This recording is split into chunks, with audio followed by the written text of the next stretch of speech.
Assalamu alaikum chers internautes de Saint-Louis TV. Tay nak dañu dik ak yeen fassiyene len présenter suñu émission ñu duppé ko La Voix des Sans Voix lilé di émission bo xamné ñun personnellement ñoy wacc sur le terrain nara gissé ak les personnes yi nga xamni dañuy dundu ak ay problèmes yo xamni dañoo amone ay jafé-jafé pour divulguer ko ñun nak suñu rôle moy fexé ba identifier ñi lé partager ak ñom seen ay problèmes consoler len itam jéma xol est-ce que dinañu andi ay safara ci yoyu jafé-jafé mu nek émission bo xamné man Bass Anne ma len koy présenter mu na am une fois dans chaque mois. Sur ce, restez connectés. À très bientôt sur Saint-Louis TV.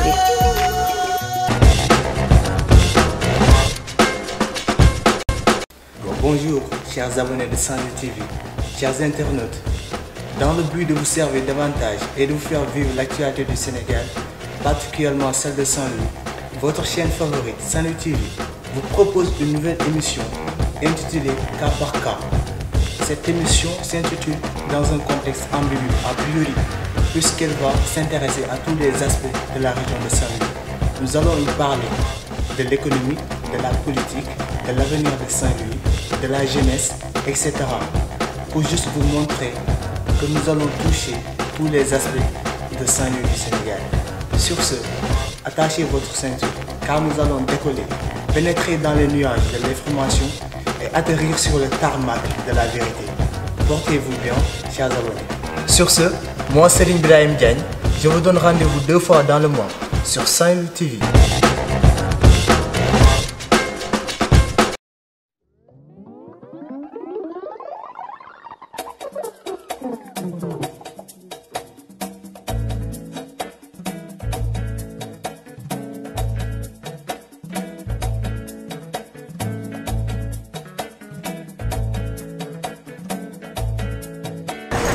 Assalamu alaikum mbokk internet yi man la Thiemokho Sylla di leen présenter seen émission Taaru Ndar ci Saint-Louis TV Taaru Ndar nag nii lay demee daañu dugg ci dëkk bi waxtaan ak askan bi dugg ci école yi waxtaan ak élèves yi dugg ci marché yi waxtaan ak suñu yaay yi suñu papa yi jafe-jafe yi ñuy jàkkoonteel ci biir dëkk bi waxtaan ak ñi nga xamante ne ñooy xale yi waxtaan ak ñi nga xamante ni mooy ndaw ñi daañu leen woon aussi takkusaanu Ndar gi wala li nga xamante ne mooy sañse yi la culture aussi daañu leen ko woon teranga Saint-Louisien aussi daañu leen ko woon te lépp nag fii lay xewee ci Saint-Louis TV tous les mercredis par 15 jours bu gaay yi bu ko kenn manqué ci rek ca kaw ca kanam.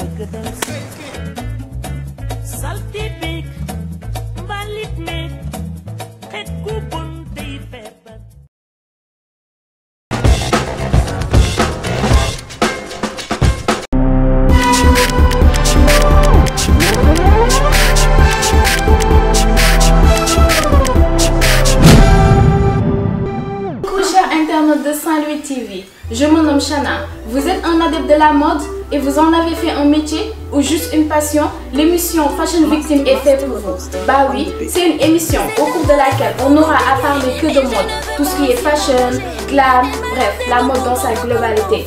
Et c'est là juste pour vous permettre d'être au diapason et de rester en vogue. Et cela va se faire à travers les rubriques les plus déjantées, des éditions et plateaux spéciaux les plus chic et classe. Bref, que du lourd.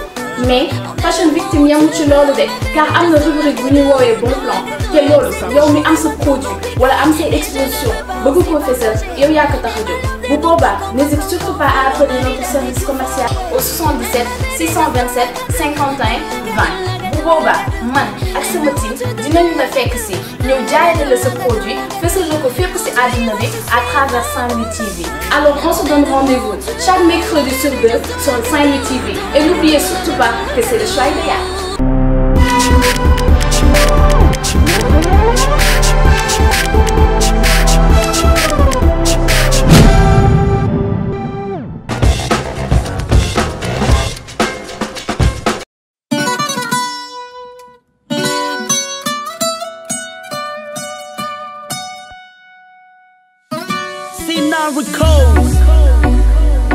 Chers internautes, chers abonnés de la chaîne Saint-Louis TV, bonjour. Mon nom est Dux le Grand. Je suis le présentateur de votre émission Sport Feelings.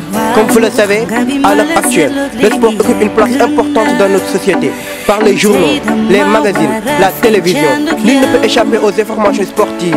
Car le sport est un art qui combine beauté, précision, expression, de joie ou de déception, rythme et élégance, tout en permettant l'apprentissage des règles sociales, de la vie commune, du respect, de la fraternité et de l'effort.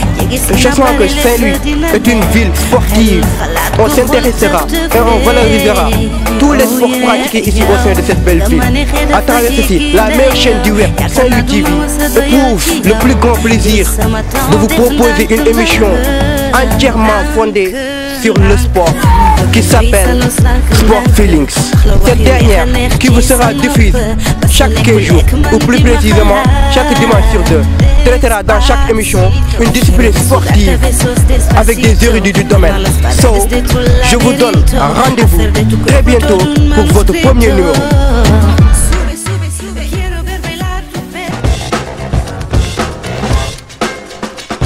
ku doon nelaw na nga yeewu ku doon taal na nga teggi ku jàppoon na nga bàyyi Baba Biram yegsi nanu ku doon nelaw na nga yeewu ku doon taal na nga teggi ku jàppoon na nga bàyyi Baba Biram yegsi nanu. Voilà, asalaamaaleykum ville de l'élégance, ville de l'intelligence, ville de la moralité, de l'hospitalité. Baba Biram dikkati nanu fa lënti mani dana neex dana yëngu dana saf sàpp comme ni nga ko waxee sans salité du sàppi bay soof kenn. Samedi bu ne kar leen ko ci seen télévision bu bees tàq bi di Saint-Louis TV.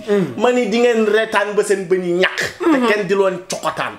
moom comme ma ko waxee rek kalaami ñaama si nga maacaka muucaka muucaat si nga kalaami si nga rooko jaate si nga suuree mooce sandam pipi man dam popo saamiraami ñaama.